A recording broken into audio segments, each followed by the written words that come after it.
Bueno, muy buenas noches. Esta es ya la tercera clase. Me gustaría saber si me están escuchando bien. Sí, perfecto. Perfecto. Hoy vamos a tener una continuidad, pero vamos a profundizar un poco más sobre el tema del síntoma. Y yo le nombro a esta clase el síntoma y la topografía corporal. Es decir, de qué manera se establece un síntoma en nuestro cuerpo y de qué manera se refleja en un código que yo le llamo el código de interfax. Quiere decir que todo el legado transgeneracional se hace visible, se hace constatable y se hace viable a través de nuestro cuerpo.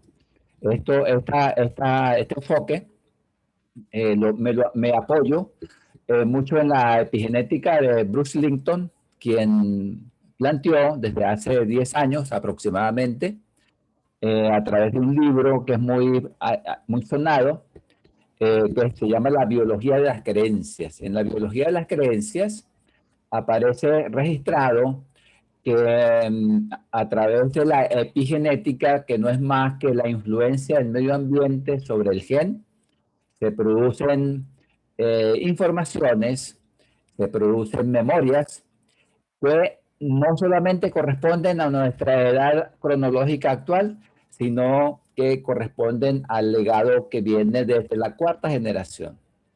Y lo plantea a través de la metilación del cromosoma. Que bueno, solamente voy a enunciarlo porque hablar del cromosoma y los procesos de metilación se lleva mucho tiempo. Pero en conclusión, lo que quiere decir Bruce Lipton es que la información viene estructurada a través del gen, ¿no?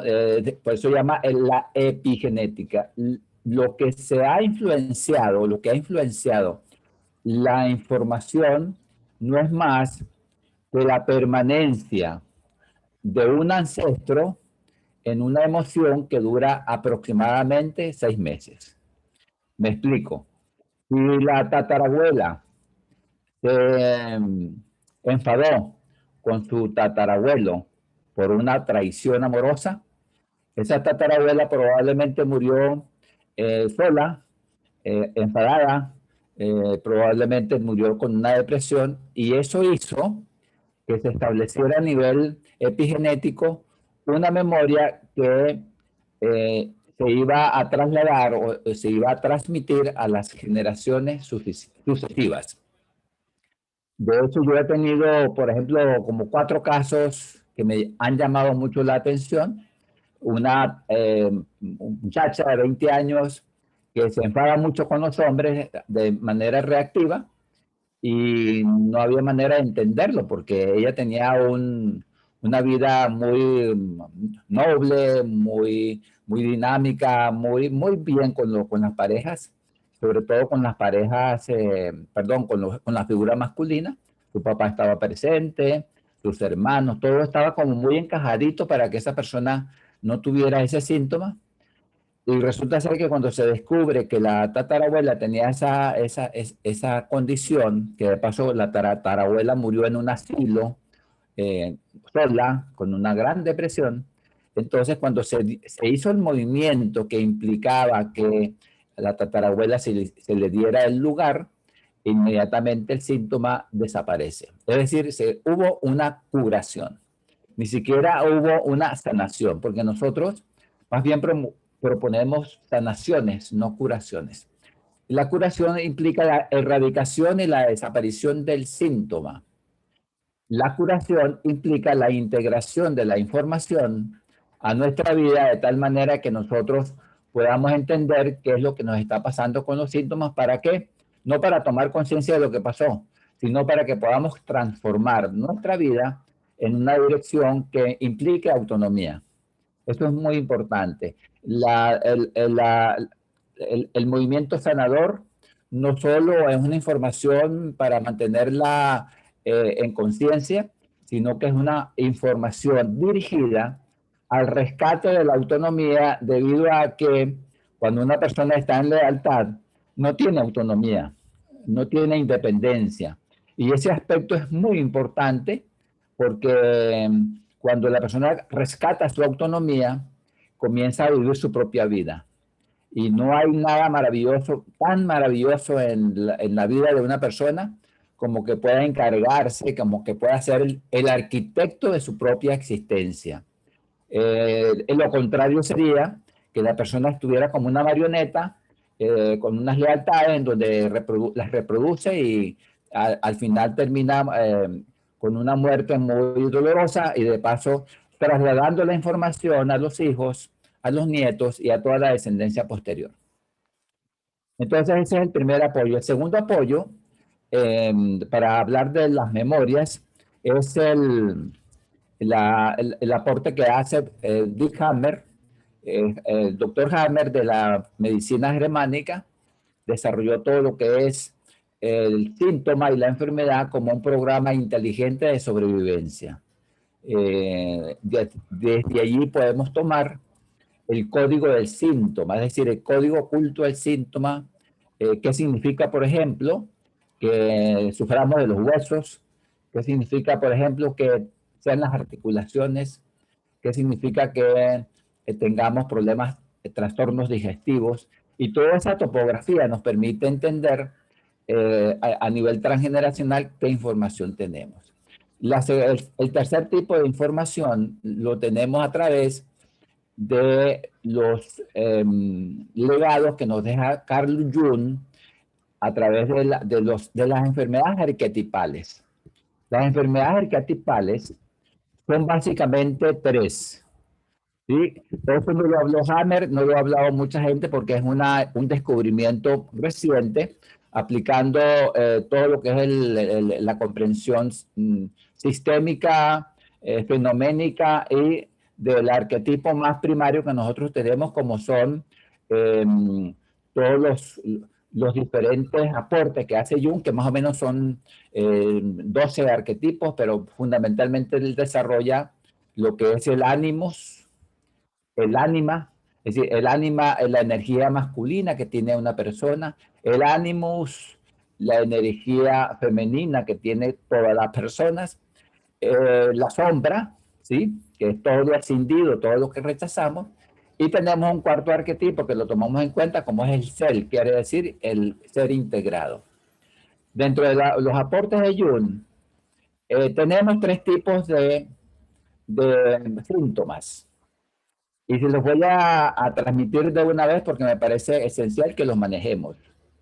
Si hacemos una relación entre esos tres tipos arquetipales de enfermedades y el desorden sistémico transgeneracional, entendemos perfectamente a qué obedece un tema de una enfermedad arquetipal. Les voy a dar la primera. La primera enfermedad arquetipal es el tejido que es devorado. El tejido que es devorado, estamos hablando de la osteoporosis, podemos estar hablando de una úlcera duodenal, podemos estar hablando de las famosas llagas, podemos estar hablando de la leishmaniasis, de la misma lepra inclusive, y un conjunto de enfermedades precisamente que tienen que ver precisamente con la pérdida de tejido, y eso corresponde en sistémica a la presencia en la persona de un perpetrador, es decir, de un ancestro que fue perpetrador y que por ese hecho de la perpetración quedó excluido. Es muy importante tomar en cuenta esto, porque cuando la persona que está en esa condición sintomática hace un movimiento de darle lugar al perpetrador, yo he visto, por ejemplo, personas con osteoporosis eliminando prácticamente el síntoma. Ese es el primer grupo de enfermedades. El segundo grupo son las enfermedades que paralizan al cuerpo. Las enfermedades que paralizan al cuerpo ya no tienen que ver con el primer orden, que en este caso sería la pertenencia, como es el caso del perpetrador que no se le da el lugar, sino este desorden se llama descompensación entre dar y recibir. Y son todas aquellas enfermedades que tienen que ver con la parálisis del órgano o con la detención del movimiento. Por ejemplo, todo lo que son los procesos osteoarticulares, ¿sí? Todo lo que son los procesos de la miastenia gravis, todas aquellas enfermedades, síntomas que afectan la función del órgano, tiene que ver precisamente con los procesos de descompensación y ese proceso de descompensación pudiese ser una memoria también heredada. La memoria de la descompensación es entre dar y recibir. Y yo vi esto exactamente ilustrado en la tesis doctoral que hice. Yo hice un estudio de 600 domicilios en España a nivel de la comunidad de Castilla y León, en donde veía el 80% de los cuidadores de pacientes enfermos tenían todo lo que era el problema osteoarticular. Y el médico lo que decía era que esa enfermedad tenía que ver con el movimiento, tenía que ver con la instrumentación de la persona hacia personas mayores, hacerles un movimiento, fuerza, mejor dicho. Mándame una foto. Y resulta ser que el 80% de los cuidadores tenían esta condición osteoarticular. Indagando un poco más hacia adentro, el tema de los cuidadores es un tema de descompensación entre dar y recibir. El cuidador terminaba muriéndose antes del paciente y esto me llamó mucho la atención porque estaban precisamente en esa condición de buena conciencia. Es decir, cuidar por solidaridad, inclusive en donde se producía un desorden de los lugares, donde la cuidadora, generalmente las cuidadoras es 90-10, quiere decir 90 mujeres por 10 hombres. Esa es la casuística que yo conseguí.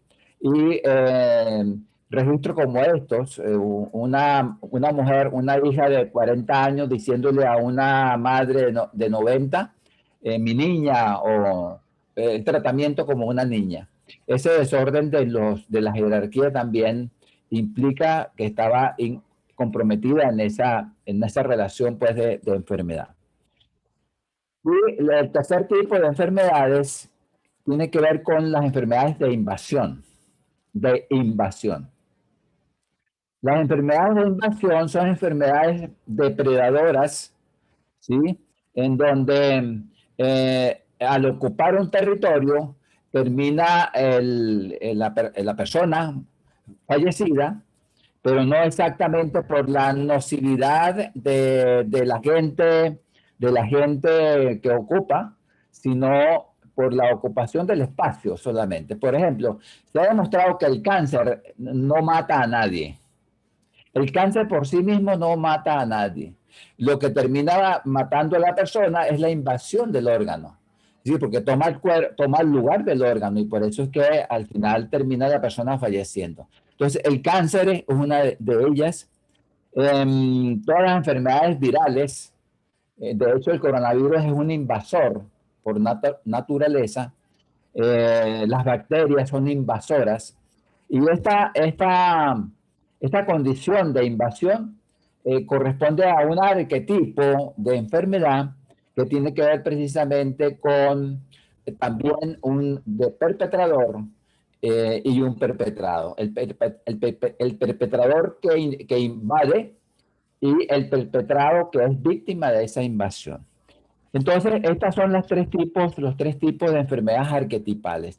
No los van a encontrar en ningún libro porque esos son hallazgos que nosotros estamos haciendo aquí en un equipo que tenemos de la universidad, un estudio que tenemos a nivel de todo lo que es la parte arqueológica de la enfermedad, en donde nos llama mucho la atención el por qué este tipo de enfermedades que registra en los tres niveles.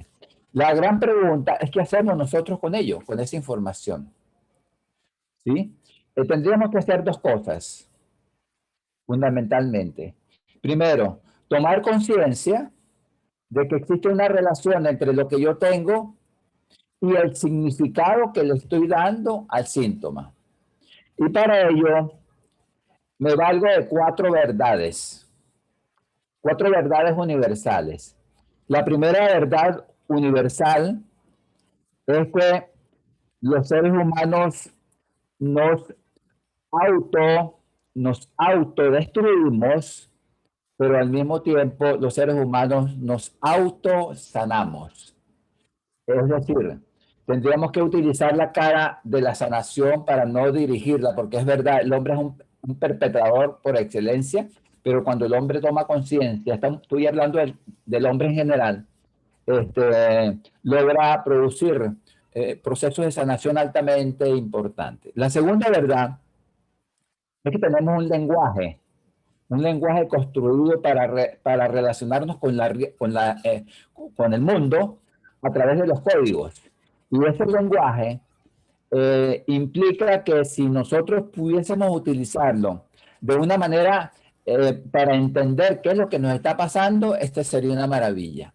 La programación neurolingüística nos enseña, nos dice que nuestra dimensión, nuestro patrón de relación lingüístico está en relación a todo lo que nos pasa en nuestra vida. Por ejemplo, si yo digo que mi vida es un callejón sin salida, pues es una metáfora de lo que a mí me pasa a nivel de mi vida en general, pero al mismo tiempo es la construcción que hago de un lenguaje que dicho sea de paso, al mismo tiempo construye a nivel de mi representación cognitiva todo un conjunto de patrones, de actitudes que se convierten luego en comportamientos y posteriormente se convierten en constataciones de enfermedades en el cuerpo.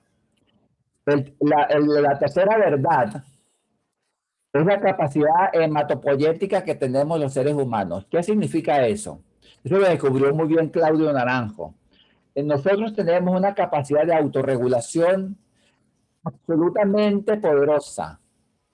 De hecho, se ha demostrado en clínica que los fármacos y las intervenciones del médico solamente llegan a un 50% de eficacia y que el otro 50% lo está haciendo la persona por sí misma. Pero nosotros no somos conscientes de eso. Nosotros delegamos en la medicina casi todo el 100% de lo que nos pasa. Y si hablamos de la curación lo hace una parte la farmacopea y una parte el médico y la otra parte la hacemos nosotros. De hecho, nosotros hicimos un estudio longitudinal que duró 10 años en un hospital central en Venezuela y analizamos 3.000 pacientes de un hospital que estaba al lado de una autopista con alto índice de mortalidad y nos dábamos cuenta que las personas cicatrizaban de una mejor manera aquellas que no tenían depresión y aquellas que tenían un sentido de la vida. Las que no cicatrizaban eran las personas deprimidas, las desesperanzadas y las que habían las que habían provocado inclusive muertes de seres queridos que iban en el vehículo. Eso nos llamó la atención para después con los psiquiatras hacer intervenciones de abordaje de depresión y abordaje de lo que se llama la medicina de emergencia o la psiquiatría de urgencia, que se llama, ¿no? Y obtuvimos en el estudio luego que el índice de recuperación se logró en un 85% respecto a las pacientes que no se habían intervenido, con lo cual esa capacidad hematopoyética de autorregulación es absolutamente importante valorarla y sobre todo empoderarla, porque el elemento emocional y el elemento espiritual puede ser un gran aliado, pero también puede ser un gran, digamos, enemigo para no sanarnos. Ok, la cuarta verdad es que el ser humano tiene la capacidad de crear instituciones, contextos de sanación. De hecho, cuando se elabora una sociedad como esta, con una filosofía de estar al servicio de la gente, es echar mano a esa cuarta verdad, que es la posibilidad que tienen los seres humanos por esencia de ofrecerle al otro, porque es al servicio de la vida, condiciones altamente eficaces para poder construir estructuras que permitan sanaciones. ¿Por qué eso? Porque el ser humano tiene una primera necesidad, por encima inclusive de alimentarse, inclusive de respirar, que es pertenecer. Esto lo vi yo evidenciado en un centro de abandono de niños recién nacidos, donde los niños se morían a pesar de que la cuidadora les daba la leche, les daba el biberón, inclusive hasta los acariciaba. Los niños se morían porque exactamente no tenían ese vínculo fundamental como es la madre. Eran niños abandonados completamente y veíamos con mucho dolor los adultos cómo estos niños terminaban yéndose de una manera de mengua, poco a poco, y se veía, se sentía que era una muerte espiritual, una muerte moral, una muerte afectiva. Entonces, estas cuatro verdades me parece que son esenciales, importantes. Ojalá que ustedes puedan volver a ver la película de esta grabación para que puedan hacer estudios de esas cuatro verdades y de lo que yo estoy diciendo para que lo constaten. Bien, para terminar un poco de esto y hacer algunos movimientos, me gustaría este, plantearles qué es eso del interfaz del transgeneracional y cómo es que nosotros podemos enfermarnos, estar relacionando esta enfermedad con un grupo de tejidos y al mismo tiempo con un grupo de emociones. Y voy para allá. Le he puesto este nombre, la topografía del síntoma con interfaz al transgeneracional. ¿Qué significa eso? Que nosotros tenemos 1, 2, 3, 1, 2, 3, 4, 5 y 6 sistemas, 6 sistemas altamente complejos y completos en nuestro cuerpo. Y les voy a resumir qué significa cada sistema, de qué se enferma y cuál es la emoción que está en esa condición. Vamos con el primero. El primer sistema complejo se llama el sistema circulatorio, que tiene que ver precisamente con el proceso vascular, con la sangre. ¿Sí? Acuérdense que la sangre, desde la dimensión sistémica, tiene relación con el vínculo familiar. Por eso se llama vínculos de sangre a los vínculos de la familia, porque está involucrada la sangre. El glóbulo rojo, por ejemplo, es una célula sumamente compleja, sumamente inteligente y obedece precisamente, su coloración obedece a las dimensiones amorosas que tenga la persona. Nosotros nos hemos quedado sorprendidos en laboratorio cuando vemos que un glóbulo rojo pierde su color, cuando la persona está en desconexión, es decir, cuando está en desamor. Todos esos son estudios que en este momento se están desarrollando con el ADN holográfico, que me parece que es un estudio absolutamente importante. Entonces, el sistema circulatorio se rige por la ley del amor. Recuerden que el amor es la cara visible de la vida, con lo cual, cuando el amor está en desorden, este sistema circulatorio también está en desorden. Quiere decir que el sistema circulatorio responde a los vínculos familiares, siempre. ¿Qué pasa? Cuando está en orden, la persona está también en orden el sistema, porque como estos son metáforas, cuando en la relación tenemos un desorden, ¿qué tipo de desorden? Los tres desórdenes, muchos excluidos en el sistema, muchas descompensaciones, porque entre dar y recibir, de repente damos más de lo que recibimos. Eso creo que es un desorden generalizado. la ley y la jerarquía, que yo ocupo el lugar que me corresponde y que me lo marca el tiempo que llego, etc. Es lo que llaman las constelaciones familiares. Y sobre todo un cuarto orden, que me parece que es excelente para entender esto, que es el asentir a la vida como es. Cuando estamos en el asentir a la vida, es decir, todo lo que va ocurriendo tiene un sentido, tiene una razón de ser y tiene un aprendizaje, cuando lo tomamos de esa manera, si tomamos la cara noble del asentir, entonces nos redimimos todos. ¿Por qué? Porque allí vamos fluyendo mucho más con la vida. Porque si la persona está en resistencia, según Jung, aquello que resiste persiste y regresa en forma de destino. Y para Jung, destino era la enfermedad y el conflicto. Por lo tanto, el sentir a la vida tal y como es, me parece que es el cuarto orden fundamental que nos permite entender eso. Entonces, vamos a dar algunos ejemplos del sistema circulatorio en desorden. Primero, dar y recibir en desorden. La persona está descompensada, da más de lo que recibe. Ejemplo, un padre de familia que trabaja todo el día y que cuando llega a la casa no recibe ni siquiera las buenas noches. Ese señor está descompensado, probablemente un infarto al miocardio.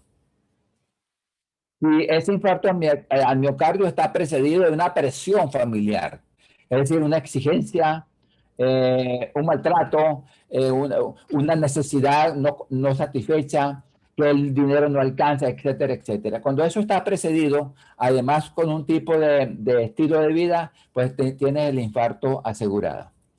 Se ha evidenciado también que cuando hay vínculos presentes en tensión, genera hipertensión.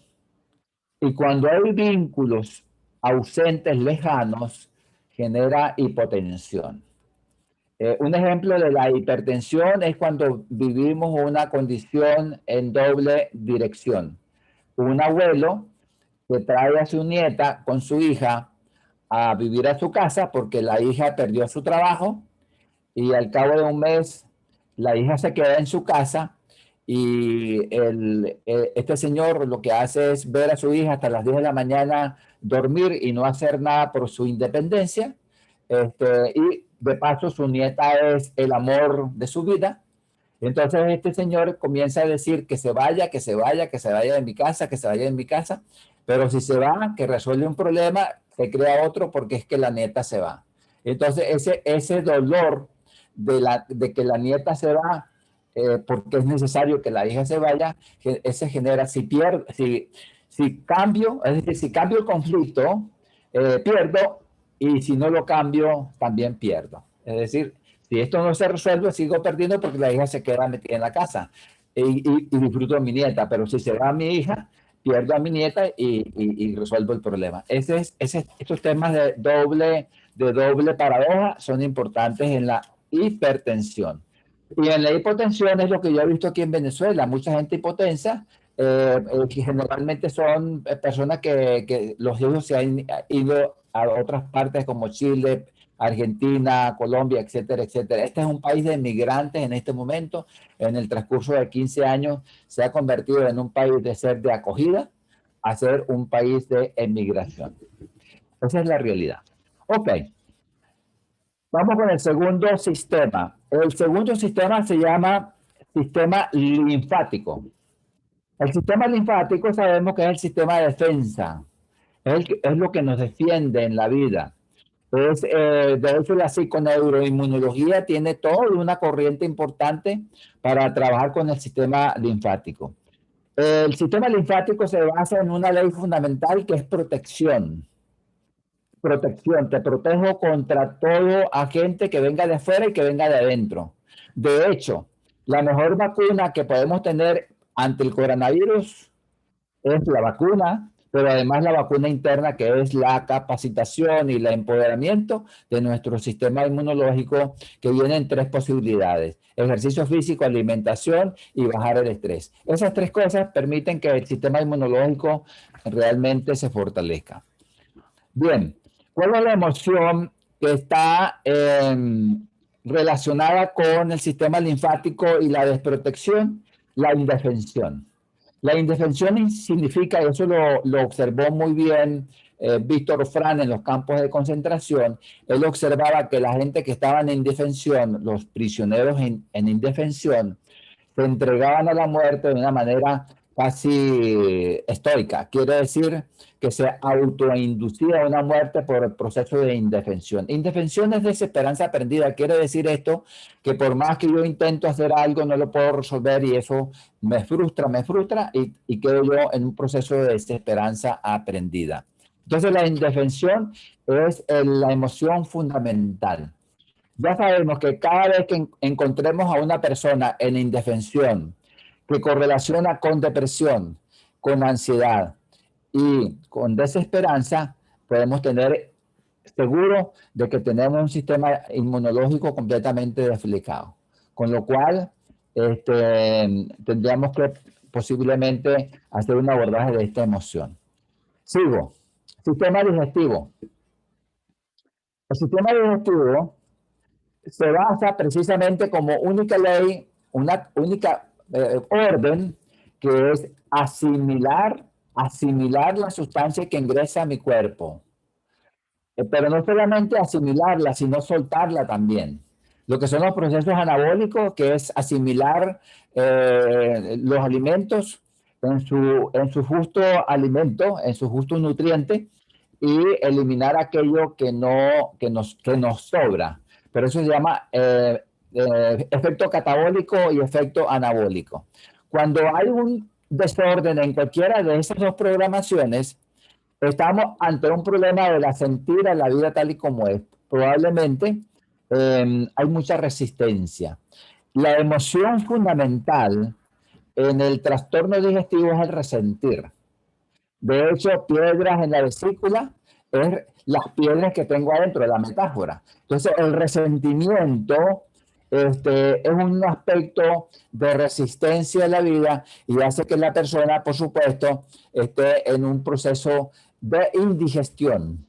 Por ejemplo, el no aceptar que se haya terminado el trabajo, el no aceptar que tu hijo se fue y se independizó, el no aceptar que tu cuerpo está cambiando, el no sentir a la vida de una manera fluida, todo eso hace que el trastorno digestivo se haga presente. ¿Cuál es el mayor síntoma de esto? Bueno, un cáncer de colon, por ejemplo, o también puede ser una úlcera duodenal.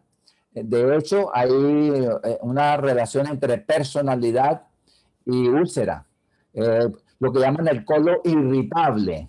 Es que ya mismo la palabra lo dice.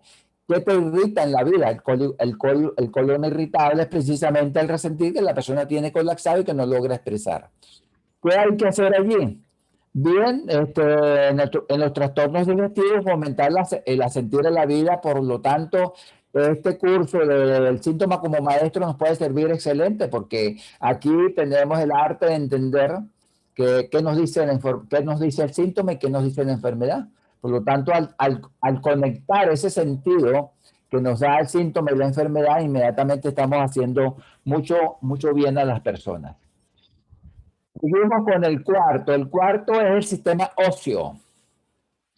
El sistema óseo, hablamos de osteoporosis, por ejemplo. Una de las enfermedades más floridas es la osteoporosis y tiene que ver fundamentalmente con la valoración o el poder que tengo en la vida. Fundamentalmente es valoración relacionada con mi poder. Y cuando no tengo la fuerza y no tengo el poder, yo produzco un proceso de desvalorización, que es lo que está relacionado con la osteoporosis, que es lo que está relacionado con todo lo que es el sistema óseo. Eso es lo que yo he visto precisamente en la clínica, ¿no? ¿Qué podemos hacer ante ello? Bueno, producir procesos de valoración y no hay más poder para hacer procesos de valoración como hacer autoconocimiento con las personas. Es decir, el rescate de los recursos que tiene la persona dentro de sí es un efecto fundamental.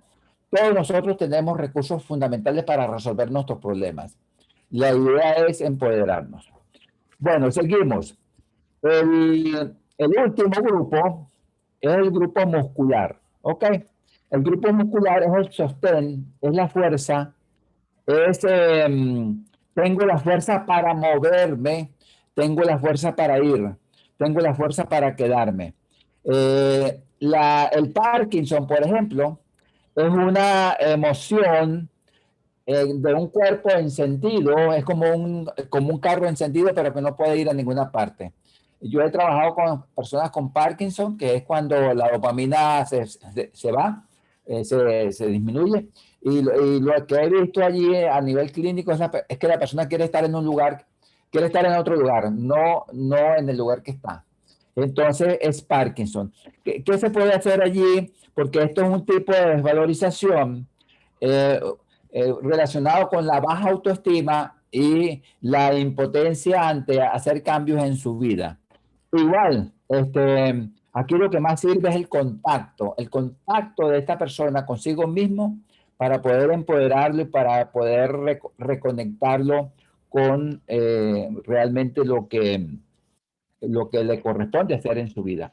Pero esto en términos generales es el resumen que los tenía de todo lo que implica el interfaz transgeneracional, el síntoma como símbolo y cómo se representa a través de nuestro cuerpo. No sé si Margarita quiere hacer algún resumen de estos resúmenes tan maravillosos que ella hace. No son maravillosos los resúmenes, simplemente es que cojo volando las frases que vos dices. Entonces, comenzamos con el síntoma como una topografía del cuerpo, que es importante, y vimos 3 autores que habías investigado o los ponías a consideración, que el uno habla sobre la biología de las creencias de epigenética, que es Bruce Lipton, que de alguna forma coge la información y una información que permanece transgeneracionalmente, y muchas veces esas emociones navegan de generación en generación, y cuando no hay una causa visible dentro del presente de esta situación, muchas veces cuando se trabaja en constelaciones o con movimientos sistémicos, se produce una sanación si es que la persona logra entender o mirar qué le quiere decir el síntoma y cambiar el rumbo de su vida. Y también has visto curaciones. Curaciones son las remisiones del síntoma en relación a, digamos, ciertas situaciones. La gente por lo general quiere curaciones antes de que sanaciones, y delega la responsabilidad al personal de salud sin querer hacerse responsable de lo que le corresponde en relación a la salud. Es una cosa. Después hablaste de Hammer en el sentido de que el cuerpo tiene un programa inteligente de supervivencia, en el cual de alguna manera te muestra a través de los síntomas ciertas situaciones que se produjeron. Al menos Hammer habla sobre traumas que se produjeron y que se encapsularon, y en cierto momento de la vida también se sueltan, y que son formas de sanación de los sistemas biológicos, ¿no? Porque la nueva medicina de Hammer, hay un libro entero de la nueva medicina de Hammer, que él no ve a la enfermedad como una enfermedad, sino que la ve como una sanación, como una curación, como un camino diferente en el cual necesitamos aprender a leer los códigos del lenguaje de los síntomas para poder entender qué sucede y pasa en nuestra vida. Y hablaste de Jung a través de los diferentes arquetipos, que en esto no había una bibliografía. Sin embargo, que uniendo estas 3 teorías se puede entender mejor al síntoma como maestro, en el sentido de que dentro de Jung había el animus, el ánima, la sombra y el self, que son arquetipos que también son útiles para explicar esto de la enfermedad. Entonces, aquí es a qué obedece una enfermedad arquetípica, que sería una pregunta que se hace, y dentro de esto también hay que entender ciertas premisas como por ejemplo la una es el tejido que es devorado, o la pérdida de tejido en esas enfermedades, de alguna forma, ahí habría que mirar el perpetrador y la exclusión. Cuando sucede eso, es importante mirar. También hay síntomas que paralizan al cuerpo, y esto es una descompensación en el orden del dar y recibir dentro del sistema. Obviamente que cuando eso sucede de generación en generación y muchas generaciones han pasado, por ejemplo, una descompensación es la diabetes. No tomo lo que necesito y el azúcar queda suelta en la sangre porque no me permito tomar. Entonces es una enfermedad que viene de atrás y es como un patrón, una actitud familiar de yo doy demasiado, sirvo a los demás y no soy capaz de servirme a mí mismo ni asumir mi vida en la responsabilidad que me corresponde. Y la tercera era las enfermedades invasivas, y que son las enfermedades depredadoras que ocupan territorio, y aquí también viene lo que es mirar digamos, una polaridad de perpetradores y víctimas, ¿no? Entonces, si es que es una enfermedad agresiva de invasión, tendría que mirarse y trabajar eso dentro de los síntomas. Y después ya vimos en qué hacemos con esto, porque sí son teorías que ayudan a explicar este síntoma como camino, sin embargo, en qué hacemos, y es encontrar desde el lenguaje un significado. Y dentro de eso hablaste sobre verdades, y que una es que los seres humanos somos autodestructores y también nos autosanamos. Entonces es tomarlo con esa actitud de que tenemos el poder de construir y destruir. O sea, como que sí hay dentro arquetípicamente como un Dios que decimos vive o muere, que está dentro de nuestra naturaleza, y es potenciar esa capacidad que tenemos nosotros también de autosanarnos y no esperar y delegar la función a los psicólogos, doctores, chamanes o a quien digamos de lo que es nuestra sanación, sino que al menos el 50% es nuestra responsabilidad. Y que también dentro de estas verdades es que el lenguaje trae consigo códigos, y desde la programación neurolingüística se puede enfocar que la palabra tiene el poder de hacer cambios, digamos, neurofisiológicos en nuestro cuerpo y en nuestra forma de visión, de pensamiento, de actitud, de comportamiento y de sanación. Entonces, si es que son códigos, necesitamos nosotros también manejar códigos positivos y un lenguaje positivo en relación a lo que es sanarnos. Después hablaste de otra verdad, que es la capacidad hematopoyética de autorregulación, y que dentro de esto es importante tener un sentido de vida y una esencia espiritual para nosotros reconstruirnos, para mejorar nuestro sistema inmune, para nosotros creer que nosotros podemos regular nuestro cuerpo, nuestras emociones, nuestra alma y empoderarnos en este sentido. Y también habías hablado de la capacidad de ofrecer a los demás los servicios que nosotros damos, es decir, trascendencia, que es más o menos una verdad, es que el hombre necesita tener una misión en la vida, y que generalmente es el servicio a los demás, y que dentro de este servicio sí trasciende, sí puedes mejorar, y que además hay que tener cuidado porque muchas veces nosotros nos enfocamos hacia demasiado a los demás, y ahí logramos perder el equilibrio entre dar y tomar de los sistemas y que eso nos trae enfermedades. Y también vimos de los sistemas complejos dentro del sistema que los seres humanos tenemos, los sistemas complejos, y de acuerdo a las emociones que manejamos o a lo que está relacionado el síntoma, tiene que ver mucho con nuestras emociones. Y, por ejemplo, el sistema circulatorio tiene que ver mucho con lo que es el relacionamiento familiar. Cuando tenemos alguna situación grave dentro de la familia, se ve afectado el sistema circulatorio.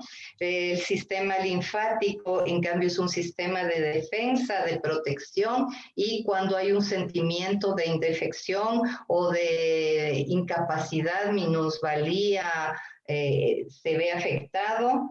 Y también el sistema digestivo se ve afectado cuando no nos podemos tragar algo, nos cuesta digerir alguna situación que tiene que ver con tragar, con digerir, con asimilar, y es el no asentir a la vida como es o no tragarse la situación y estar peleando con eso.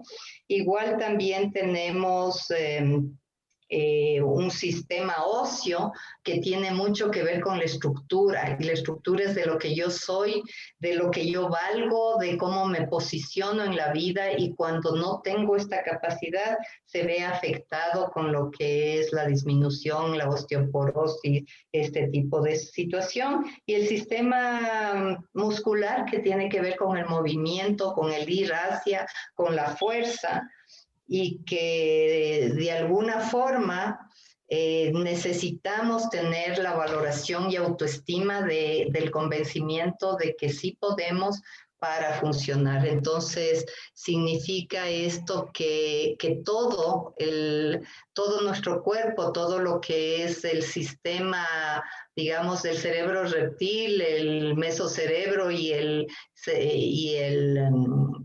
neocórtex, que están formados desde que comenzamos a generarnos. Hay muchas células y capas desde estos diferentes, el exodermo, el endodermo y el mesodermo que nos formamos, y muchas veces, de acuerdo a lo que estamos viviendo, se ven afectados los órganos de acuerdo a dónde se formaron o fueron generados. Eso es lo que más o menos pude recoger de todo lo que dijiste, que fue mucha información, es bastante información que hay que digerir porque son muchos autores que manifiestan, y es una amalgama de todos estos autores para poder entender qué nos dicen los síntomas, que a veces es muy simple porque es centrarnos, hundirnos en nosotros mismos, bucear, y mágicamente, así como hacemos resonar esa emoción, cuando yo les digo siéntense, respiren y dejen sonar la emoción, muchas veces es necesario solamente sentarse, respirar y dejar que venga la información de qué es lo que necesitamos en nuestra vida para aprender del maestro que está en nuestro camino, que son los síntomas. Así es que muchas gracias, Aníbal. Sí hay que estar muy centrado para seguirte y poder tomar todo lo que puedes dar. Ok. Bueno. Margarita, Aníbal, yo tengo una inquietud. Partiendo del hecho de que el síntoma es precisamente el maestro, ¿qué pasa cuando una persona ya no es consciente de su síntoma? O sea, ¿cuál sería? Ya no es consciente de su síntoma, ya está en un estado vegetativo, si se quiere. ¿Cuál sería el camino o el aprendizaje que esta persona necesita tomar, o cómo se da en ese caso? No sé si has tenido experiencias de este tipo. Sí. El descubrimiento que han hecho los italianos con la neurona espejo ha sido prácticamente milagrosa. La neurona espejo nace de un descubrimiento de la neurociencia, en donde la empatía es un atributo del lóbulo frontal, es decir, el lóbulo de la lógica, ¿no? Cuando las personas se pueden colocar en el lugar de otra, inmediatamente aparece la activación a nivel de las neuronas, de la neurona espejo, y se conecta empáticamente con el otro. Recordemos lo que yo dije, creo que lo dije la clase pasada, de que en la fenomenología, que es una de las corrientes más poderosas que tenemos en las constelaciones familiares, se requiere la intención y luego la atención. Ok, cuando un adulto está en una relación de ayuda con una persona que puede estar en coma, puede estar inconsciente o puede estar en cualquier condición, ese adulto que tiene la intención de reconectarse energéticamente con la persona que está en esa otra condición, se comunica de una manera fluida y de una manera altamente poderosa. Con lo cual, lo que podemos es concluir que el paciente, la persona que está en esa condición de un estado de conciencia diferente, activa el nivel subconsciente para que pueda haber un canal de comunicación. De hecho, esto es lo que están haciendo en los hospitales alemanes cuando están trabajando precisamente con pacientes en coma y están llevando mascotas, animales, vibraciones, música y fundamentalmente el acompañamiento adulto que va con esa intencionalidad. El tema aquí es el siguiente. El ser humano dispone de una condición espiritual, dispone de una condición energética, dispone de una condición emocional y de una condición física. En todas esas capas o esos mantos que cubren a la persona, se ha evidenciado que el 10% está en el campo físico y todo lo demás está en el campo magnético de la onda, ¿no? De hecho, los rusos están hablando ahora del ADN holográfico, porque el campo energético, el campo espiritual es sumamente poderoso en la persona. Cuando una persona está en coma, tiene ese campo espiritual, ese campo holográfico extendido. Lo que pasa es que tendríamos que ir con una intencionalidad de conexión. Las personas que han hecho acompañamiento, que se sientan al lado de un paciente y comienzan a tener una relación de acompañamiento empático, producen grandes milagros de recuperación. ¿Pero de dónde nace esto? De los conocimientos de Bert Hellinger, el padre de las constelaciones familiares. Recuerdo un día que él nos preguntó cuál es la diferencia entre la empatía y la compasión. Entonces llevaba a un acompañamiento dos casos, dos anécdotas. Él dice, hay un señor que se le murieron sus 6 hijos en un accidente. El señor quedó completamente devastado. Y ese señor se fue a un parque y se sentó en una piedra. Llegaron 2 grupos de personas. El primer grupo le daba golpecitos de hombro y le decía, tranquilo, todo pasa, llévelo con resignación, el pato y la guacharaca, pues. El segundo grupo se sentó durante 6 días al lado del Señor sin decir absolutamente nada. La gran pregunta, ¿cuál es la empatía y cuál es la compasión? ¿Dónde está la empatía y dónde está la compasión? La empatía estaba en las personas que no decían nada. Ese es el acompañamiento. De hecho, cuando uno está con la persona y está en una posición de acompañamiento, la persona se siente reedificada y se siente reconectada. Y eso es por ese descubrimiento de la neurona espejo, en donde lo que tú movilices en una relación neurológica, la otra persona que tienes a tu alrededor la mueve en esa misma dirección. Estas investigaciones las hicieron con los partidos de fútbol. Cuando un observador, un fanático está en su casa echando gritos porque Messi metió un gol, por ejemplo, las mismas neuronas que moviliza este observador en Perú son las mismas neuronas que moviliza Messi para meter el gol. Por lo tanto, tenemos esa gran información allí como para decir no existen límites en la conciencia humana. Por lo tanto, bueno, lo que tenemos es que utilizar esa información y hacerlo con conciencia. No sé si te quedó clara la respuesta, Tatiana. Bueno, me das muchísima información y solo me queda una duda, y es decir, bueno, el aprendizaje más bien sería de vida, es decir, cómo esa conexión puede seguir generando vida, es lo que entiendo. Cómo seguir en la vida, pero muchas veces hay momentos en los que ya tal vez es el momento de soltar el cuerpo.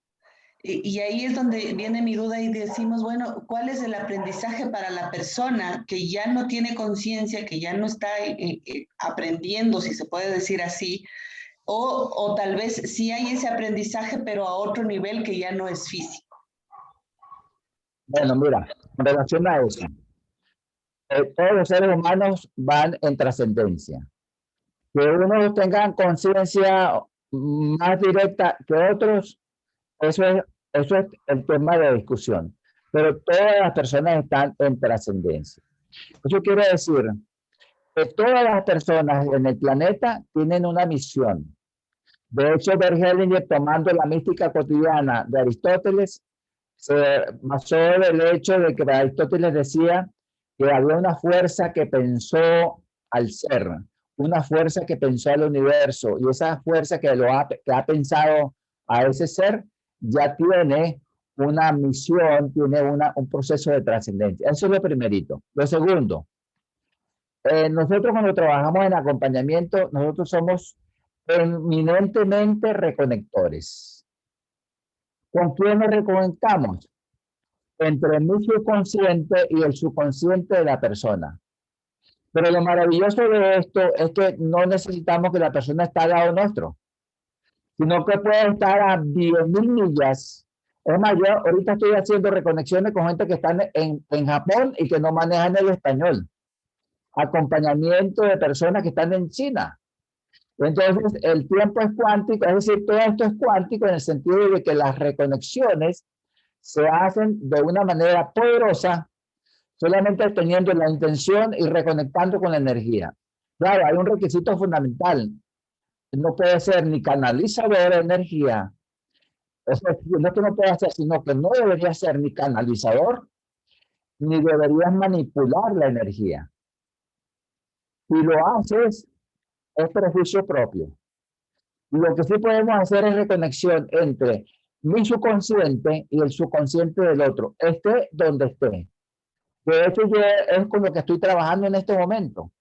Yo tengo pacientes en Chile, en Bogotá, en México, y una consulta online funciona inclusive muchas veces mejor, es más eficiente que la propia consulta presencial.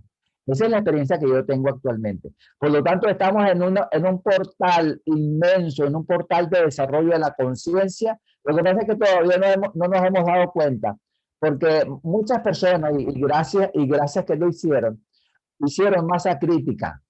Mira, bueno, Bert Hellinger fue uno. Masa crítica quiere decir aportando experiencia espiritual, y de un momento ¡pum!, se desborda, y al desbordarse todo esto, la información se riega. De hecho, nuestro amigo Rupert Sheldrake estudió el fenómeno y dijo que la información se trasladaba de un sitio a otro sin mediar tiempo y espacio, de forma cuántica. Y puso el ejemplo del 100º mono, y puso el ejemplo de la monita que limpiaba cacahuates en una isla, ¿sí? Porque los monitos se comían los cacahuates todos sucios, Ella limpió los cacahuates, se los comían y al tiempo de 6 meses, todos los monitos de todas las islas estaban limpiando el cacahuate. La monita no era ni conferencista, ni tenía un helicóptero, ni un avión para trasladarse de la conferencia ya en otra isla. Sencillamente esa información viajó a unos niveles cuánticos. Entonces yo creo que tenemos ese gran aporte que viene de la neurociencia, viene de la epigenética, viene del ADN holográfico, viene de la física cuántica, viene de todos los aportes de la psicología, viene de todos los aportes de la etnografía. Es que ahorita está reuniéndose todo ese gran cónclave de información y ahorita que nosotros lo estamos cosechando. Yo creo que nosotros estamos cosechando lo que sembraron actualmente. Lo que tenemos que tener los ojos del corazón muy abiertos para poder aprovechar esa información. Por ahí van los tiros, Tatiana. Gracias, muchas gracias. Sí, me aclaraste bastante. Gracias, mi querido Aníbal. Bueno, tenemos un poquito de tiempo para hacer los ejercicios. Yo creo que es importante para poder aterrizar lo que hemos trabajado. Así es que, Aníbal, vamos adelante. Les voy a sugerir dos cosas. O hacemos unos ejercicios aquí con con las personas que quieran voluntariamente ofrecerse, o vamos a las salas.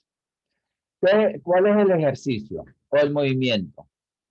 Nosotros vamos a producir un ejercicio de sensorialización de algún síntoma que tengamos, sensorialización.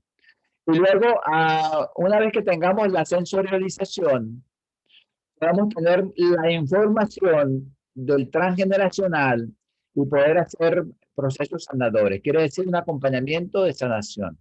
Esa es la primera.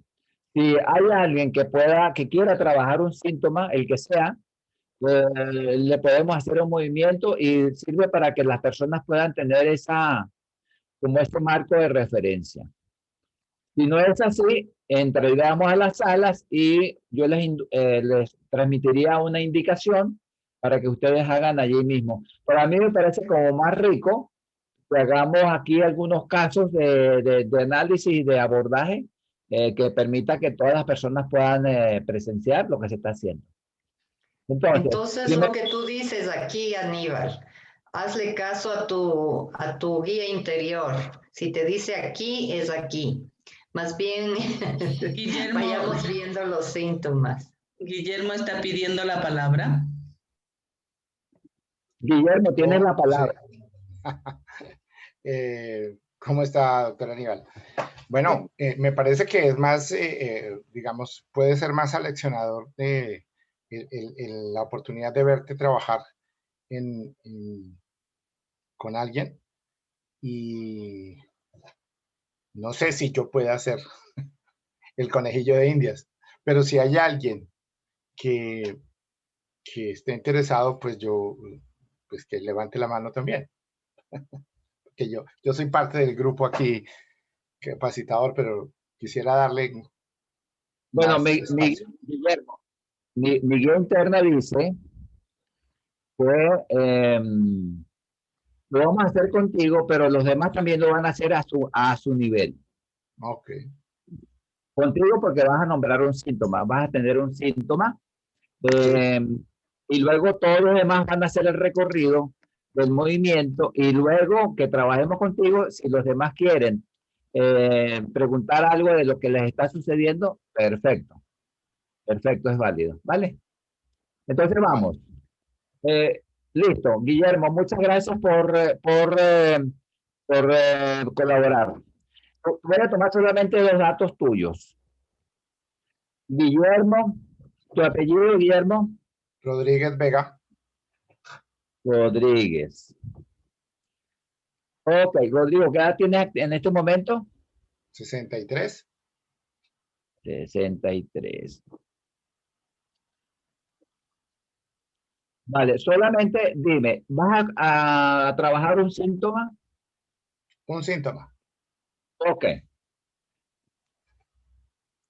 ¿Ese síntoma tiene mucho tiempo de evolución o es reciente? Ahora es reciente, más o menos unos 3 o 4 meses. 4 meses, perfecto. Dime, Aunque hace como unos 2 años también tuve un síntoma parecido, bastante fuerte. Entonces, pues quería... ok, perfecto. ¿Cómo se llama ese síntoma? Ese síntoma se llama dolor tipo, como ardor, tipo, sí, tipo ardor en la hemicara derecha. O sea, para hablar, pues tú sabes que yo soy médico, es un dolor de tipo neurítico. Ok, un neurisma en la cara derecha. En mi cara derecha, sí. Perfecto. Ok. ¿Tipo trigémino o no? Tipo trigémino, sí. Perfecto, excelente. Bien, entonces aquí nos salimos de la semiología. Sí, yo lo Siempre, entiendo. siempre yo aclaro eso para efectos de todos los demás. Sí, Para sí, efectos entonces, la semiología es el arte de nombrar, de darle el nombre sindromático a la enfermedad y tiene como finalidad estudiar síntomas y signos. Los síntomas son referencias subjetivas de la persona y los signos son aspectos de valoraciones que uno hace a través del laboratorio y diagnóstico de evidencias. Por lo tanto, aquí nosotros nos quedamos con los síntomas solamente, ¿vale? No vamos a hacer valoraciones de signos. uh-huh. Bien, eso es lo primero que vamos a hacer. Vamos a colocar un planteamiento fenoménico. Quiere decir eso, suspendemos toda la semiología que podemos tener en la cabeza, ¿sí? Okay. Y nos vamos a hacer un viaje al centro del cuerpo para poder trabajar con qué dice al cuerpo, qué información nos da el cuerpo de ese síntoma que tú tienes. Yo he trabajado fundamentalmente con dos técnicas y las voy a enumerar, voy a hablar un poquito de ellas porque me parece que son claves estas dos técnicas.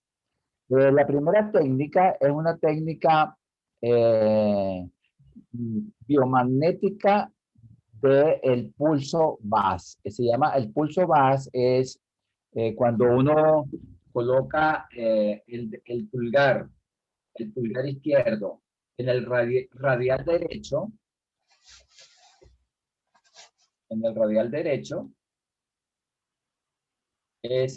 hay un pulso fuerte, tómatelo, Sí. ¿sí? Un pulso fuerte. Esa es la primera técnica, se llama pulso VAS porque significa señal autónoma vascular en inglés. VAS significa señal autónoma vascular. Allí vas a sentir una pulsación fuerte, vamos a sentir que probablemente sea un poquito más débil y después más fuerte, y ese es el pulso energético por excelencia, ¿vale? El segundo punto de referencia es colocando nuestra atención en el aire que sale y el aire que entra. Esto le dan el nombre de Anapana. Es una técnica budista que la utilizan mucho en Oriente y inclusive la medicina china lo toma como uno de los elementos fundamentales. El Anapana es que colocamos nuestra atención en el aire que entra y el aire que sale. Puedes inclusive cerrar tus ojos por la fosa nasal, el aire que entra y el aire que sale. Y para eso te voy a agradecer que sigan mis instrucciones.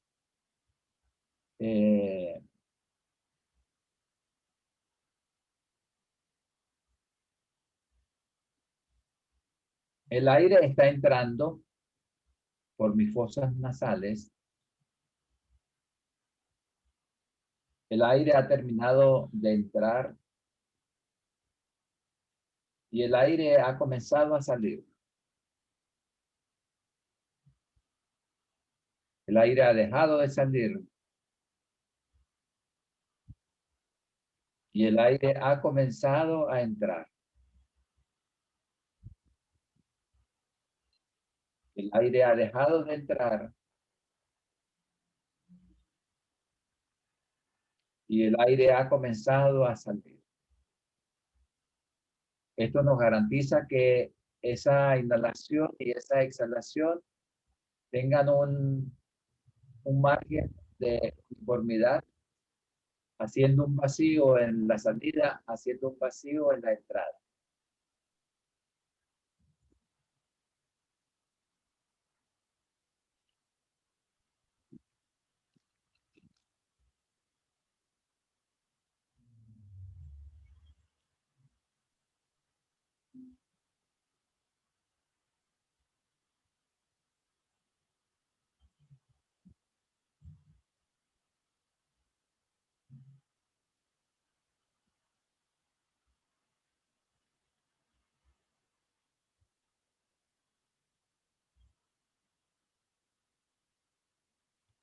El ejercicio en la mano lo utilizamos más o menos 5 minutos.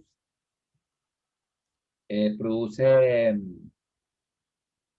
activación de un sistema parasimpático, que es el vago. Para los que no conozcan la terminología, es un sistema que desactiva al organismo, al cerebro, y hace que la persona...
Muy bien, Guillermo. Ahora te voy a invitar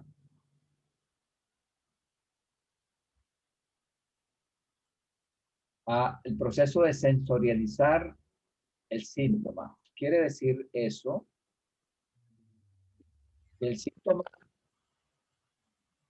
coloca tu atención en ese síntoma. No sé cómo está ahora, si está doliendo un poquito, si no está doliendo, si está atenuado, etcétera, etcétera. Haces una atención en ese síntoma, en esa parte de tu cuerpo, que sería la cara derecha.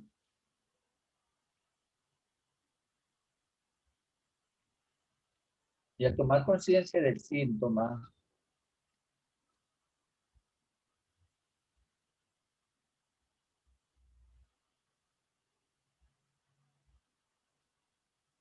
se lo vamos a entregar al corazón. Quiere decir eso, que descendemos a nivel de la visualización, descendemos la topografía del síntoma de la cara y lo conectamos con ese pulso que tú estás allí sintiendo, que es el pulso VAS.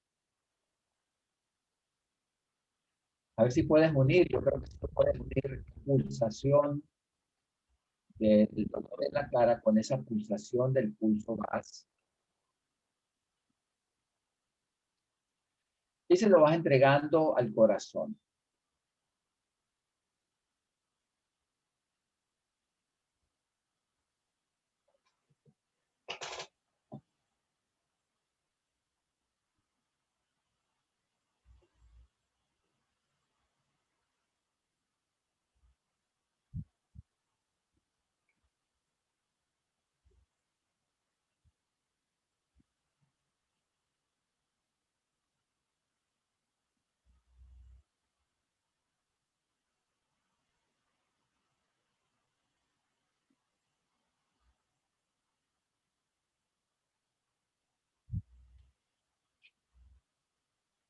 Ahora te voy a agradecer que me narres a una narrativa interna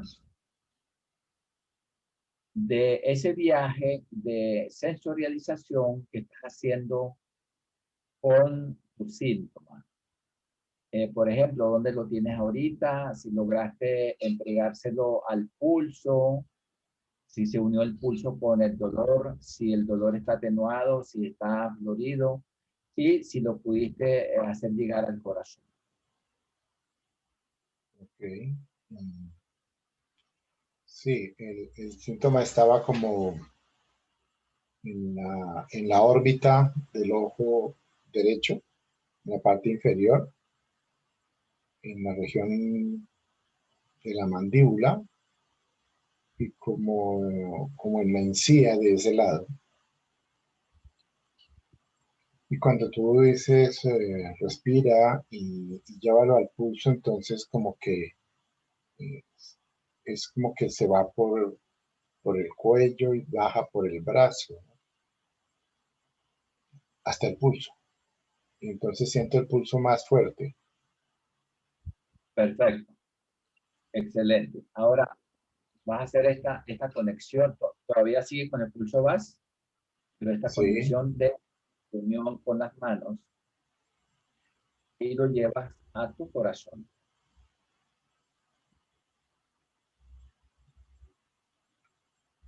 Es como si estuvieras haciendo una oración. Ahí tienes el pulso, tienes esa conexión. ok.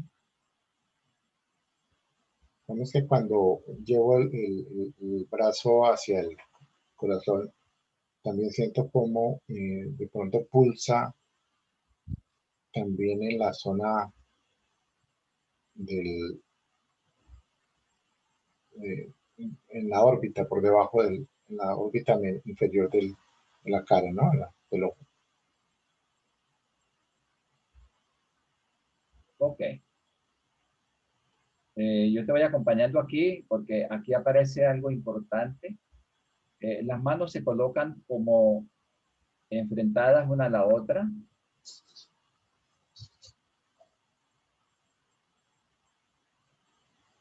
Y en pequeños roces vas a producir como una ola energética,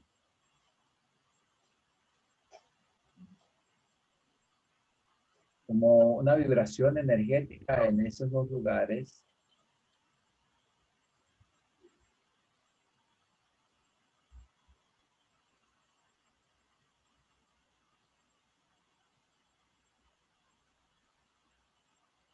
Y ahora cada una de las manos representan la cara de una persona en la mano derecha y otra persona en la mano izquierda. Son dos personas que están encontrándose muy cerquita.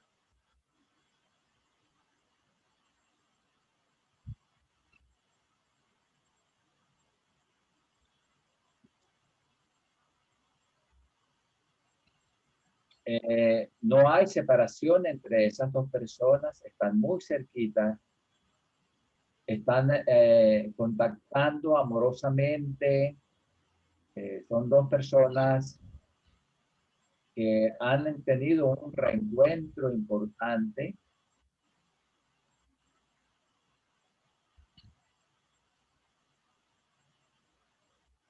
Y cada vez que se van juntando más y más hasta unir las manos, sientes que el dolor se atenúa.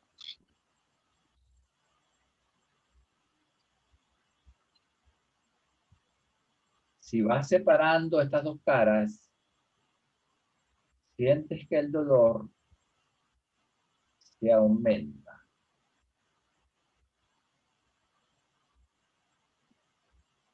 Si unes estas dos caras, el dolor se atenúa. Haz este movimiento una y otra vez. Y cuando quieras, me vas narrando la sensación que estás obteniendo.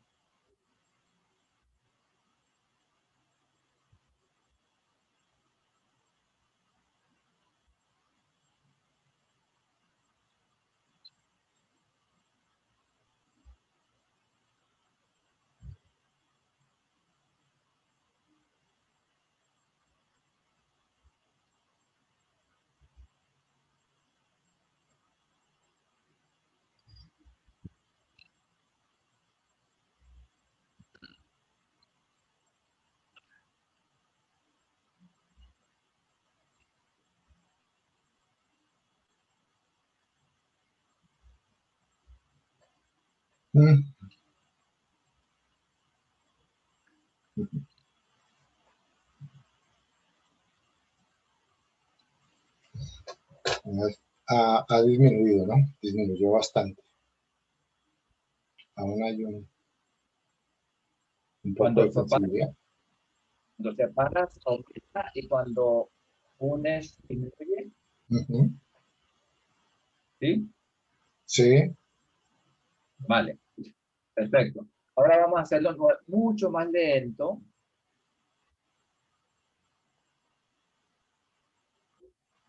Y vas a integrar a esos dos seres a tu corazón.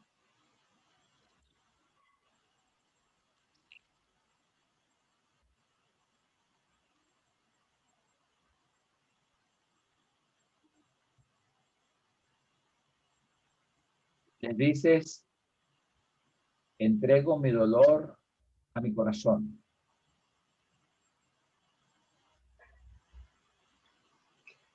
Entrego mi dolor al corazón.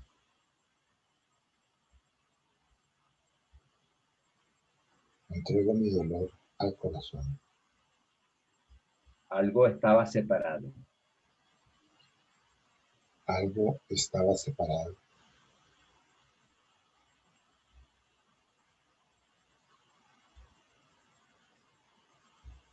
Algo estaba separado.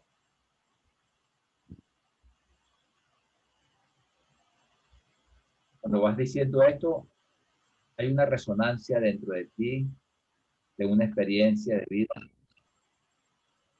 de una experiencia, de un acontecimiento.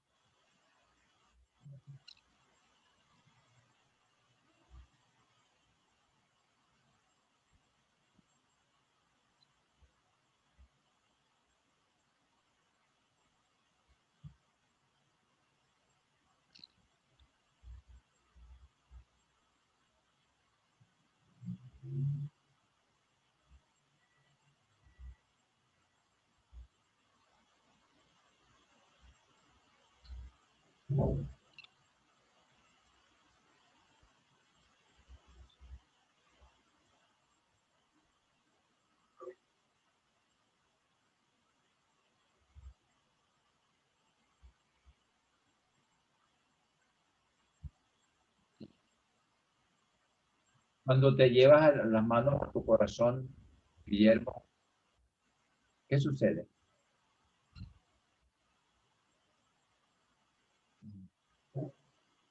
Pues estoy como en un momento de tranquilidad, como de paz. Sí, la sensación de tensión muscular de dolor baja, ¿no? Baja, disminuye.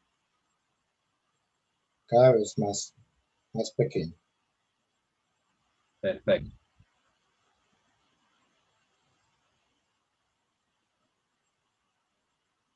Sigue teniendo esta unión de las dos caras por un tiempo más. Por un tiempo más quiere decir que cuando ya terminemos el ejercicio, tú intencionalmente mantienes estas dos dimensiones unidas.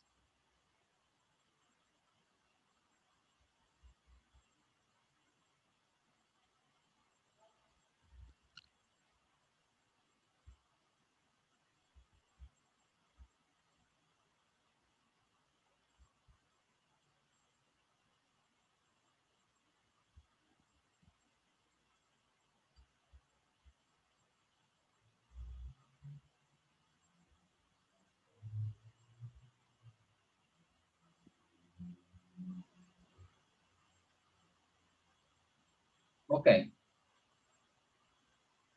¿Cómo te sientes en este momento, Guillermo? Muy bien. Mejor. Perfecto. Hay dos tipos de síntomas que son de resolución rápida y hay otro tipo de síntomas de solución evolutiva. Proceso. Sí, los síntomas emocionales, los síntomas colocados en el ámbito emocional, como una fobia, una crisis nerviosa, una ansiedad generalizada, son más rápidos digamos, de diluirse. Los síntomas que ya están colocados en el cuerpo requieren un poquito más de seguimiento. Pero para efectos, voy a recurrir, que es pedagogía. Voy a explicar un poco, que aparentemente, si me lo permite, Guillermo, Claro. voy a explicar un poquito la profundidad del movimiento, porque no son movimientos que se hacen desde una posición de improvisación, ¿no? Pudiéramos decir, bueno, yo hago movimientos y esos son movimientos que van saliendo del campo. Puede ser el producto de improvisación o producto de procesos fenoménicos. Yo voy a hacer una aproximación al proceso fenoménico de lo que ha ocurrido. Bien. Un síntoma que tiene que ver con la psicología. No te escuché. Estamos ¿Síntoma hablando que de tiene que ver con? una trilogía. Ok. Hay tres elementos ubicados en el plano holográfico. Y los tres elementos fundamentados allí pueden ser unas memorias que tú eres absolutamente inconsciente de eso, pues, porque uno no tiene por qué estar conociendo todo esto. La herencia inconsciente. Si me permites, te digo algo que me llamó la atención y es como que las caras que tú me pides que ponga o que mire, como que no tenían nada que ver la una con la otra, ¿sí? Una era mi padre y otra era otra persona, y entonces yo, ¿sí? Bueno, exacto. Tú misma lo constatas, ¿ves? Estamos hablando de la trilogía. La trilogía significa que en la memoria del sistema muestras una intrincación allí presente que tiene que ver precisamente con eso. La trilogía no es más que los triunos que se reproducen en los sistemas. Son los famosos triángulos del sistema. Quien más se aproximó a esto fue Eric Verne con el triángulo dramático, pero él hizo alusión fue al sistema como tal para describir las confabulaciones de los miembros de la familia. Pero hay unos textos que vienen de todo lo que es el teatro griego, que hablan de la cripta. En la cripta está la trilogía representada en los tres elementos fundamentales. Bueno, de ahí salió Padre, Dios y Espíritu Santo. Pero en los sistemas son como fractales. Por ejemplo, papá que se encuentra a una señora, ¿sí? Que no conoces y que generó un impacto en una tercera. Esa es la trilogía.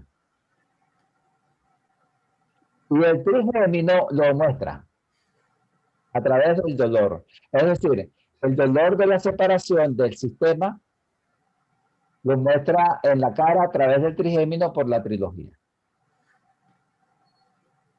Cuando tú tomas conciencia de esto, bueno, ya tomas conciencia de lo primero, ¿ok? El fractal lo ubicas en el sistema y el dolor tiene ya un sentido. Es un sentido de reconocer aquello que es un secreto. Los procesos trigéminos son de secretos, porque de paso inerva la boca, que es el órgano excelente para pronunciar las palabras que dan cuenta de la información que no se cuenta. ¿Sí? Y luego viene no solamente el dolor, sino el adormecimiento, porque tiene esa otra cualidad. Con lo cual estamos hablando de un síntoma que tiene toda una, digamos, una profundidad absolutamente importante. Completamente inconsciente porque está en la cripta del inconsciente, porque no es que tú hagas ahora asociación libre con un sueño y tal, tú le vas a dar acá y sale, no, porque es como si estuviera cifrado. Y tú lo que estás haciendo es descifrarlo ahora. Entonces, para terminar con esto, yo lo que te voy a agradecer, Guillermo, es que le sigas como la rumiación a la cripta, al secreto familiar y a esas tres personas, ¿no? Que están en separación. Una se unió con otra y se separó una tercera. Generalmente tiene que ver con separación. Para terminar, también te digo que el trigémino, como tal, la enfermedad trigémina, se ha demostrado porque como tiene una etiopatología, etiopatología significa origen, causa, no muy clara, no muy clara. Todas estas enfermedades neuropáticas siempre se dicen que son procesos inflamatorios a nivel del sistema nervioso central, pero no hay claridad. Sí me estás entendiendo tú como médico, Sí, ¿verdad? Que no hay sí, claro. claridad suficiente en esto. Entonces, aquí se habla de enfermedades etiopatológicas en donde, bueno, puede ser que se consigan en algún momento, pero tiene que ver, cuando es así, esas enfermedades raras, que en este caso no es tan rara porque es muy común de paso, la conexión emocional es la cripta sagrada indescifrable del sistema familiar. Mucho secreto familiar, muchos elementos que tiene. Entonces, yo te voy a agradecer que para en la próxima ocasión que nos veamos, que puede ser el jueves o después, podamos hacer otro movimiento para hacerle la evolución. Ok. Vamos a ver si hay algún cambio ahora. Si hay algún cambio, ya sea más o sea menos, le damos el toque allí porque tenemos que hacer el seguimiento. Como una beta, es como si estuviéramos descubriendo una mina de oro y lo primero que conseguimos una beta. Esa beta nos puede conducir precisamente a la mina. Y de eso se trata. Eso es un proceso de investigación fenoménica interesantísima. Bueno, muchas ¿Vale? gracias. Bueno, Guillermo. Bueno, me gustaría saber si hay preguntas de ustedes en relación a este movimiento. Moraima. Yo primerito que no entendí cómo era lo del punto VAS, que si nos puede mostrar bien. Bueno, mi mano izquierda y el pulgar izquierdo. ¿Ok? Si yo lo tengo así, voy a colocar en esta posición la mano y el pulgar queda exactamente en el trigémino. Quiere decir, a ver.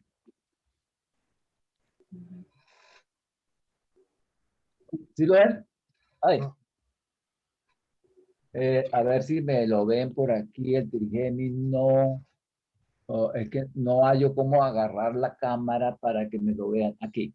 De pronto, miren, acá. ¿Dónde está Guillermo? El pulgar queda sobre El pulgar derecho o izquierdo. el pulgar izquierdo, Queda sobre el derecho. queda sobre el derecho, pero en la raíz del pulgar derecho. Es sobre la eso sí, muñeca. Como Y tocando. ahí sientes el pulso. Allá. Ujú, ah. Ahí sientes el pulso. Ok, ¿para qué sirve el pulso VAS? Cuando ustedes vayan por ir por la calle, todas angustiadas, se agarran el pulso VAS. Cuando vayan en un autobús, el pulso VAS. Cuando vayan a una reunión, el pulso VAS, porque esa es la activa el sistema parasimpático. El sistema parasimpático es el vagotónico, quiere decir que desactiva la programación de estrés. Recuerden una cosa, el estrés está matando a la población mundial en este momento. Por lo tanto, todo lo que hagamos para bajar el estrés es bienvenido. Y este pulso, que es bastante desconocido, solamente lo conocen los bioenergéticos, yo lo aprendí en el año 87 con Jorge Carvajal en Colombia, un movimiento que se llama la Sintergética en Medellín, que fuimos al Chocó a hacer unas prácticas allá con chamanes y todo eso. Y allí aprendimos a utilizar el pulso. Los mismos indígenas y los chamanes lo estaban utilizando ya. Pulso bioenergético, excelencia. Es el pulso más rápido. A los 5 minutos la persona se calma y se tranquiliza. ¿Por qué esto es tan importante? Porque una vez que tú te tranquilizas, comienza a haber una información distinta a nivel del sistema nervioso central. Tú puedes pensar mejor, porque tienes poca adrenalina. Cuando no pensamos cuando tenemos el torrente de adrenalina encima, estamos bravos, estamos reactivos. Recordemos otra cosa. Estamos en una sociedad muy reactiva y necesitamos una sociedad proactiva y de procesamiento. Es decir, en el movimiento del espíritu. El movimiento del espíritu es lento, es lento. Es del guía interno, es de la fuerza mayor. Por lo tanto, ese es el mensaje que me gustaría llevar. Una técnica muy rápida, muy fácil y independientemente que hayan podido asimilar el movimiento de Guillermo, pudiéramos el jueves también hacer otro más para que quede, inclusive con otros síntomas que no sean físicos, para que ustedes vean cómo los síntomas mentales, yo los estoy abordando ahorita con la ayuda del biomagnetismo. Porque es actuando sobre las memorias bioeléctricas. Hay varias técnicas, ahorita hay demasiadas técnicas, hay que utilizarlas, las que más son coherentes con una posición de rapidez y sobre todo de trascendencia. Todas las técnicas de trascendencia son bienvenidas. Bueno, no sé cómo estamos con el tiempo, creo que estamos un poquito pasados. Un poquito. Estamos pasados 15 minutos, así es que yo sugiero, si es que hay consultas, preguntas, de elaborar y reflexionar bien para el próximo jueves, tenerlas listas, practicar esta herramienta del pulso VAS y la respiración, que me parecieron muy útiles para soltar cargas y situaciones, y sobre todo de lograr que el síntoma vaya y se conecte con la corriente sanguínea y lo pongamos en el corazón. También me pareció muy interesante, y el de las manos energéticamente también. Y mientras lo hacía me di cuenta de una cosa muy interesante que les voy a contar el jueves. ¿Ya? ¿Lo vas a dejar hasta el jueves? Claro. No. El pulso Ya se que- queda hasta el jueves. Sí, tendrá Margarita. Será Margarita. Una preguntita. Aníbal, Sí. tú hablaste algo de la epigenética, pero con una relación con el tiempo, y hablaste algo de 6 meses, pero no entendí bien cuál es la idea. Lo que Bruce Lipton descubrió es que 6 meses es suficiente para que una persona que permanezca en una emoción muy dolorosa genere un epigenoma. Ah, ok, Es listo. un Perfecto. dimetido en el cromosoma que puede ser fijado y que luego se transmita a nivel de la Ok. descendencia. Listo. Y la otra, cuando tú hablaste de los sistemas, en donde nombraste el sistema circulatorio, el linfático, ¿son 5 sistemas o hablaste de 6? Doble 6, yo hablé del el circulatorio, Te el faltó uno. linfático. Yo creo que me faltó el respiratorio. Ah, sí, respiratorio. señor. Ajá. Sí, porque es verdad, me perdonan eso, yo se los voy a repasar el jueves, ¿vale? Ok, Les voy a listo. repasar me faltó ese, sí, que es muy importante Listo. respirar, precisamente por lo pertinente. Muy bien. Muchas gracias. Bueno, Guillermo, muchas gracias a ti y bueno, a todos ustedes por esa gran confianza y oportunidad que me dan para transmitir lo que humildemente he podido transmitirles esta noche y bueno, y esperemos que ya el cierre el jueves lo hagamos de una manera también importante para ustedes. Muy bien. Ojalá lo hagas de una manera milagrosa y nos quites los síntomas a todos, volviendo al sistema anterior de dejarte en tus manos el síntoma que uno tiene que responsabilizar. Bueno, un chistecito nomás. Muchas gracias. Muchas gracias. No sé si es que tenemos reunión hoy de noche, Tati. Sí, nosotras. Ya, que ustedes dan el taller el Tenemos, viernes. sí tenemos. Ajá. Listo. Un abrazo a todos los que no tienen el taller el viernes, que duerman en paz, que descansen. Pero que no descansen en paz. Bueno, que no descansen en paz. Vale, hasta el jueves. Hay que dejar de grabar, Margarita, para la reunioncita. Ya, gracias por hacerme acuerdo.